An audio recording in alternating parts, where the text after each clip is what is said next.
Continua a stupire il Concordu Plano de Murtas di Pozzomaggiore che si appresta ad un'altra indimenticabile esperienza in terra piemontese.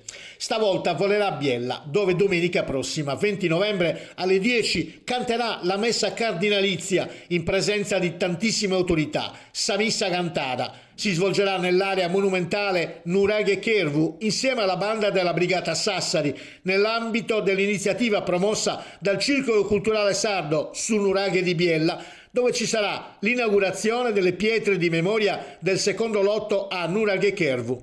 La Santa Messa sarà presieduta dal cardinale Arrigo Miglio. I cantori del Concordu allieteranno i presenti rigorosamente in lingua sarda con 8 brani della liturgia, iniziando con i Gozos di Nostra Signora di Europa. La formazione capitanata dal bravo maestro Pier Giorgio Masia ritaglierà un altro gradito riconoscimento nell'ambito della cultura sarda. La formazione pozzomaggiorese nasce nel 2010 grazie alla volontà e alla passione di alcuni appassionati locali di cultura e di musica sarda. Ha un vasto repertorio di canti che spaziano tra il sacro e il profano, che sono racchiusi anche all'interno di 2 CD, Armonias Aladas e Samissa Cantata Concordu.